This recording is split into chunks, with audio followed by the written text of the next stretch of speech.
I've seen people doing ad reads for these, and I was kind of being curious. How many of you guys have ever heard of Magic Spoon? The cereal company Magic Spoon? Like I've heard about them from what is it, Jason Brandt's So Bad It's Good channel. And like that's like the only channel I've seen that has like basically done ad reads for Magic Spoon was through them. And apparently it's gone really downhill. So it's apparently it's gone like really downhill. Oh my god, I think we're on the front page. Okay. Violence Moms and Beods, thank you both for the follow. Yeah, they were wrecked. I only saw them on one channel, but they were really pushing, and I guess like they're maybe going away. I don't know. But this was a video I saw that was called The Downfall of Magic Spoon. So kind of curious what that'll happen because it's that with some of these ads that advertise on like with YouTube channels, like you guys remember Established Titles was a big old fucking scam. I'm wondering if that's where we're gonna be with Magic Spoon, that it's kind of like another Established Titles thing, perhaps. I don't know, but let's jump into it and take a look, shall we? This box of cereal cost me $10. 10, which is just absolutely insane. Magic Spoon said they Okay, we start hot. $10 for a 7-ounce box of cereal. 7-ounce box of cereal for $10. You can get a box of Cheerios double this size for half the price. Holy shit! $10, 10, which is just absolutely insane. Magic Spoon said they reinvented cereal. Guilt-free, high protein, low carb, and apparently delicious. They sold nostalgia in a box, but when you strip away the hype and the marketing, you're left with something like someone combined a protein shake and packing peanuts. Today we're looking at how Magic Spoon went from the Tesla of cereal to a $10 reminder of how marketing can only get you so far. I can get 2 boxes of tricks for that and have change left over.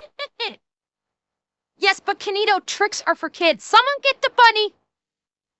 Someone get the white rabbit. Tricks are for kids. They need to take it away from Kinito.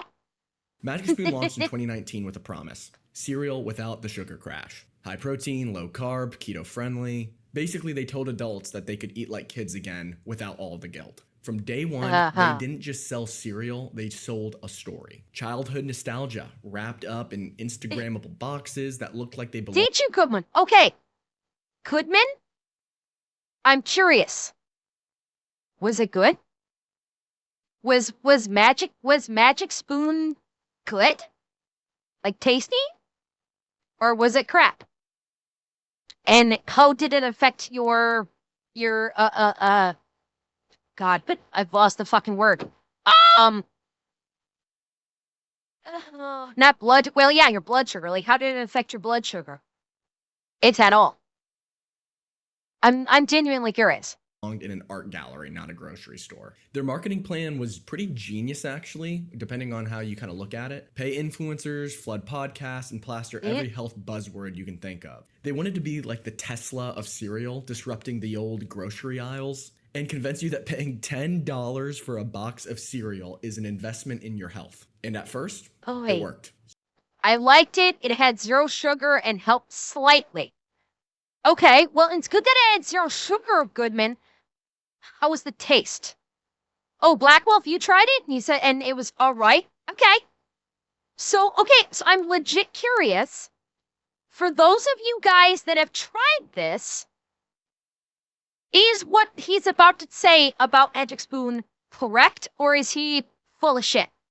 Legit, I'm curious. Social media could not shut up about it. Y'all know I love me some Magic Spoon. And Edition Magic Spoon. I have seen so many influencers post this all over Instagram. This is Magic Spoon cereal. My personal favorite is the frosted. But here's the thing about hype. It gets people to buy it once, but they don't buy it again. And at $10 a box, Really, it's just processed protein powder in the shape of cereal. Okay. And that protein, mostly from milk protein isolate, which, let's be clear, is the same powder used just in protein shakes. Combine that with all this low-calorie sweeteners, leaves it with this strange aftertaste. They talk like it's some magical food, but really it's a protein bar disguised as a cereal. And the thing is, healthy cereal already existed. You can go into a grocery store and find a box of high-protein, low-sugar cereal for half the price.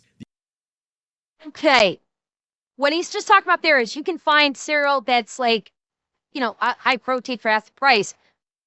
But it is the cereal that you can buy off the shelf in a grocery store doesn't have the same amount of protein that Magic Spoon has. Because he's basically saying like Magic Spoon was basically a protein bar in cereal form. To my ears, that seems like it would be higher in protein than your average box of cereal. So I don't know. But Ryan, was grape nuts high in protein? I thought grape nuts' big thing was it was very high in fiber, not necessarily protein. It was like that was the big thing about grape nuts. You basically ate grape nuts to basically regulate your bowels, and so you would shit your pants out after you had grape nuts. It's not like it was fiber. What? Goodman, you only got 3 servings per. You're paying $10 for 3 servings? That is fucking criminal. Oh, that is fucking criminal that they. Jack, you only got 2 servings? Holy shit! That is insane. Yeah, and actually, that is a fair question, and other people ask that too. Like, what was your serving what was your serving size? Was it a standard bowl? Or was it, a big bowl? Like a heaping bowl? Like Squeaky, yeah, the boxes are very small. That's why I'm surprised, but I'm not overly surprised. Because the boxes are only like 7 ounces, and I believe your standard box of cereal is probably around 12 ounces, I think.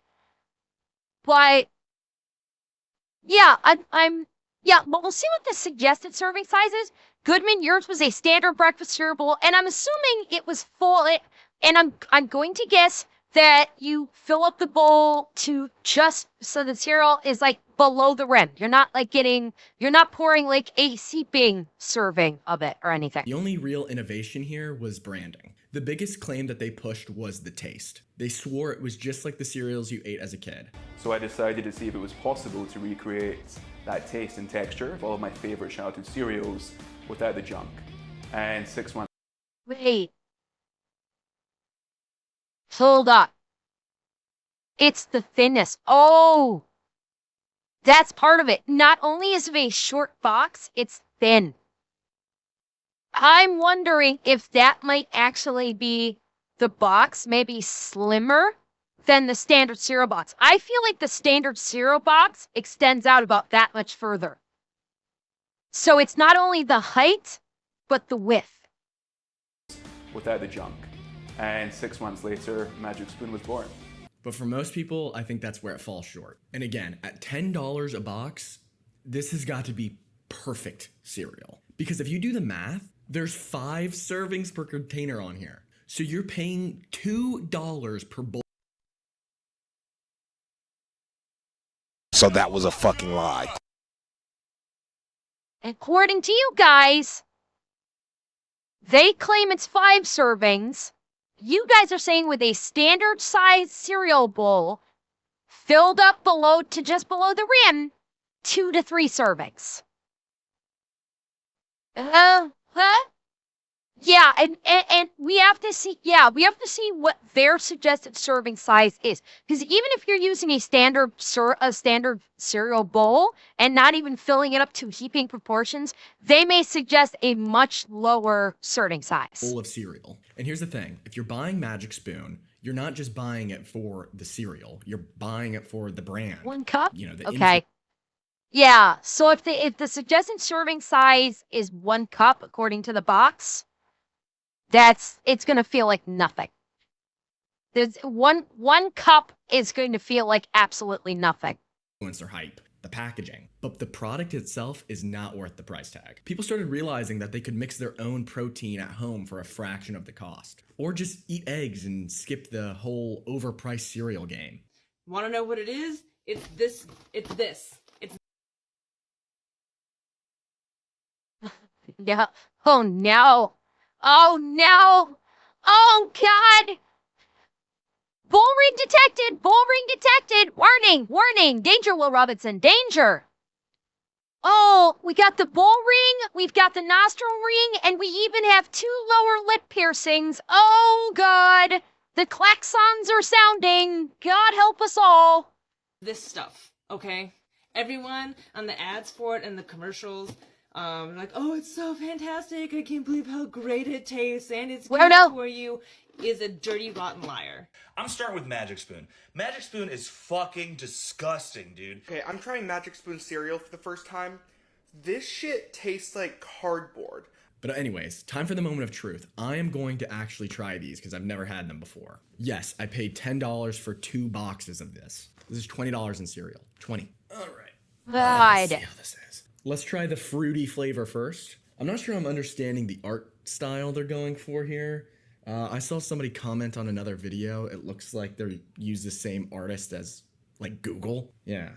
All right, let's see. So it's 150 calories, 13 grams of protein. Okay. Look at this. I get rid of the box. Wow! That is nothing. Wait, I want to see. Hold up. I want to see something here. Hold up. I'd love to see a side-by-side comparison of bag to box. Like, that is nothing. Hang on, wait till he gets it forward again. That is nothing. I'm surprised you could get 1.5 bowls out of that one. Well, I didn't exactly have the best experience with Magic Spoon. Okay. I had the fruity and cocoa flavors. They lost flavor quickly and left a weird aftertaste. And compared to the chat, I must have been a light eater as I had probably 5 servings exactly per bag. Okay, so you probably did the exact serving size of 1 cup. That is, like, Revan? If I'm hungry that morning, yeah. Legit, if I happen to be hungry, yeah, I could finish this in 1 sitting. If I'm feeling particularly peckish one morning when I have breakfast, I could legit finish this in one sitting. This is nothing. Holy shit. Tiny. Oh my god. No wonder there's only 5 servings in here. Smells like Fruit Loops. It's probably way too much. Oh god, I'm spilling cereal literally all over the floor. All right. Got the cereal here. All right.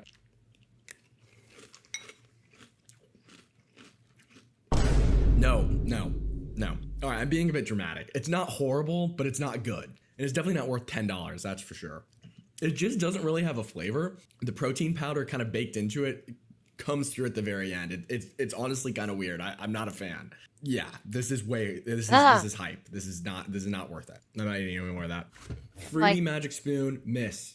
All branding and hype, not worth it. Let's try this next one.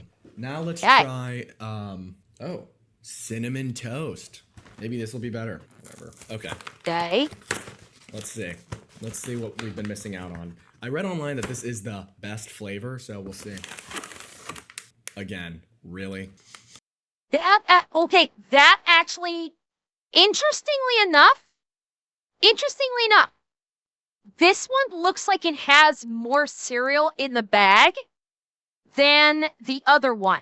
Hang on, let me pull up the other one for size comparison. So we've got that and that. Like, legit. The cinnamon toast actually has more in the bag. Oh, sorry, I'm blocking. There's the Fruit Loops. There's the Fruit Loops, and there's the cinnamon. There legitimately looks like this has more in it. And really? All right, I can't lie. That actually smells pretty good. All right, now we've got cinnamon toast. Looks the same, just not as colorful. Let's give it a try. That's crazy. There's literally no flavor. Like, it's so subtle. There's a little bit of cinnamon, but it gets offset by this weird protein aftertaste. Not good. I will clarify, it's not bad, but there are so many better things to eat for breakfast. Even cereal, like literally just pivot. Okay, this might sound crazy. This might legit sound crazy. He needs to try it with milk. He needs to pour some cereal into the bowl, pour milk into it, let it sit for like 20 seconds or something. No, he wasn't. I don't think he was. It didn't look like he poured milk into it. It looked like he was eating it dry.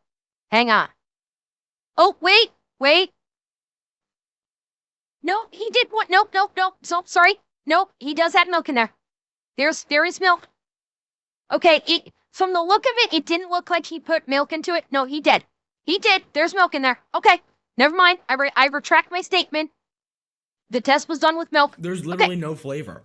Like, it's so subtle. There's a little bit of cinnamon, but it gets offset by this weird protein aftertaste. Not good. I will clarify, it's not bad, but there are so many better things to eat for breakfast. Even cereal, like literally just pivot to another cereal. Don't rely on protein cereal to hit your macros. It's all marketing. I bet you he would like it though. Look, I get it. They're trying to make cereal that's good for you. But if you're paying premium prices, you want a cereal that actually tastes good. Magic Spoon is more like a fun idea with a rough reality. And social media has become a graveyard for disappointed customers. Complaints about the weird textures and the crazy prices. Let's see. Ingredients on a regular breakfast cereal is long because breakfast cereal is fortified. It's like a weak multivitamin sprayed on. Gluten-free, grain-free, soy-free, wheat-free, and apparently flavor-free. I don't care if the cereal tastes like a chunk of heaven fell into my cereal bowl. $10 for cereal is a war crime. Just started flooding in. I mean, look at the comments on another video covering Magic Spoon. It's hilarious. When people stop talking about how cool your brand is and instead start roasting it for the price and the value, you know that the magic is lost. Influencers make no sense. When was anyone going to tell me that they were all eating this cereal that is $11 for one box? Every single one of them promoting this damn cereal. $11 for one box. Yeah. One tiny box, mind you. The buzz faded. Repeat. No, Andrea, if it was Canadian, it would actually kill people. Buyers did not materialize, and the brand's rapid growth lulled. What was supposed to be the next big thing in cereal started looking like a cautionary tale. So why exactly did it fizzle out? They leaned way too hard. Okay, Revan, to your point, where you say like this, why you don't promote things you don't actually like. Not all influencers or YouTubers have the luxury of being able to do that. A lot of influencers and YouTubers that promote something on their channel, they do it because they need the revenue.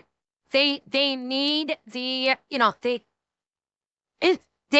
they need, they're doing it for the sponsorship money because they're just starting off. They need, and their channel is not making money and they need the sponsorship revenue. So it's, many of them don't, they look at it from a money perspective. They don't look at it as a good product. Cause how many channels have you seen promoting this? How many and it's fizzled out. How many channels have you seen promoting BetterHelp? And that was a big fucking scam. How many channels have you seen promoting established titles? And that was a big fucking scam. And the people that, Honey, and Honey, well, Honey screwed over the sponsorship channels. That's who Honey screwed over, is the sponsorship channels, big time. Yo, Atanashi, I don't do sponsorships. The only sponsorship I will consider, and it won't even be a partnership, the sponsorship, it'd be a partnership, is like if I could get in with Gamer Subs, but that's more of a partnership, not a sponsorship. I would not do a sponsorship. I would not. Because sponsorship is, well, actually, no, Leo, that's incorrect. I've gotten offers for sponsorships through Stream Elements all the time. There is, like, through Stream Elements, I get sponsorship offers all the time. It's mostly for games, and I don't take any of them because most of the games that Stream Elements, throws my way for sponsorships are basically gacha style, or like, the pay to win or pay to play kind of games.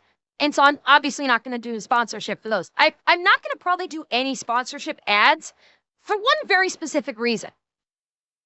If you take a sponsorship, you have to dedicate a certain amount of time, typically maybe 20 to 30 minutes of just having that product on your channel as sponsored content. So you need to basically take 20 or 30 minutes roughly of your stream time dedicated to that sponsorship. So I'm not going to do that. My stream time is for me and it's for you. It's for doing what I want to do and having fun with you. And I don't want to dedicate any amount of my stream time for a sponsorship that takes away from how I run my stream, for doing on my stream what I want to do. So that's why I probably will never take a sponsor, because I don't want someone else trying to dictate to me what I will do on my own stream. That's basically it. I want to run my stream the way I want to do it and have no one else. I do not want anyone else to be able to have any input into how I run my stream. Dude, the VTuber card game? Oh, the V cards, Revan? Well, again, if it was Gamer Subs would not be a sponsorship. Gamer Subs would be a partnership. So it's different. The Gamer Subs thing is different because with Gamer Subs, number one, the most I have to do is basically throw a little ad thing on screen every once in a while. It's not like I have to dedicate 20 minutes of my stream to talking about Gamer Subs. If I was to be able to hook up with Gamer Subs, I would have a little code or something that would appear down here or up here or something at once, every 30 minutes or once every hour. A small, brief, silent little ad would appear here, Gamer Subs use code, whatever code that I might be given, and then it would go away but I wouldn't have to talk about it. And then, so it's different. It's different than doing a sponsorship. Sponsorships, you actually have to put aside a block of time on your stream to talk about that product. I would basically need to put in a legit fucking ad break for my sponsor if I was to do it. And I don't want to do that. I absolutely refuse to do that. Looking like a cautionary tale. So why exactly did it fizzle out? They leaned way too hard into marketing and not on the fundamentals. They hooked a ton of first-time buyers with their flashy ads and influencers, but they really failed to build a loyal fan base. Because once people actually tasted the cereal, they didn't come back. Like me, actually. And when your product is this expensive and the taste is hit or miss, you're doomed to fail. Plus, who exactly are they trying to sell to? It's not protein-packed enough to go right after the gym community. Health nuts, nostalgia lovers, cereal lovers, they're in a weird in-between where they haven't leaned too far. Principles you have, Ember? Respect it we do. A true Jedi you could be. Thank you, Andrea. Into one group to actually target. So without a clear, consistent identity, and with competitors offering better tasting cereal at a better value, Magic Spoon has always been kind of walking a tightrope. In the end, expensive marketing and buzzwords weren't enough to save them. People want cereal that tastes good and feels worth the price. Keep coming back and buying it over and over and over again. Magic Spoon's rise and fall has shown us that no matter how much hype you have to cover up the product, when it doesn't deliver, you fail. In the world of food, taste and value reign supreme. Brands can dazzle you with the fancy packaging and influencer shout-outs, but if the cereal tastes like a protein shake gone bad and costs twice as much as the alternatives, people aren't going to stick around. In the food market, you should not chase trends over quality. Magic Spoon promised to bring back the magic of childhood cereals, but really, they just brought back disappointment. If you want another big problem, Magic Spoon's bringing back the magic of childhood cereals. Who says adults can't buy quote-unquote kid cereals now? Because they do. You're a fucking adult. If you want to buy Trix, if you want to buy Fruits, if you want to buy Lucky Charms, buy the fucking cereal. And that's what adults do. Like, the whole concept behind Magic Spoon is this false equivalency that adults aren't buying the quote-unquote children's cereal because they're adults, and that's just flat out fucking false. Like, adults will buy what is colloquially considered a children's cereal without a second thought. They'll buy the Trix, they'll buy the Lucky Charms, they'll buy the Fruit Loops, they'll buy the Cinnamon Toast Crunch. You know, they'll just fucking buy it because there is no stigma regarding what is considered a child's cereal. There's zero stigma to it. Nobody says fucking boo if you're grocery shopping and you grab a box of Lucky Charms. Nobody says a fucking word to you. Nobody gives you a dirty look. Nothing. It's just like, okay, they're buying cereal. Moving on. So that marketing ploy in and of itself was doomed to fail from the start. Because, this whole thing of like bringing back childhood cereals, you can eat cereals just like you did when you were a child, when people still do. So that in and of itself is just a really stupid marketing campaign. Honestly. Like hell, I will happily clear the fucking shelf seasonally when Cinnamon Toast Crunch comes out with their sugar cookie formula. Like every winter they do like the sugar cookie. At the holiday season, Cinnamon Toast Crunch puts out like a sugar cookie style Cinnamon Toast Crunch, and I will clear the fucking shelf of those things. I love those. I don't know, Canito. I've tried the French Toast Crunch. I'm not a huge fan. I definitely go for the sugar cookie one much more. The French Toast Crunch just didn't spark with me. It did. For whatever reason, it just didn't do it for me.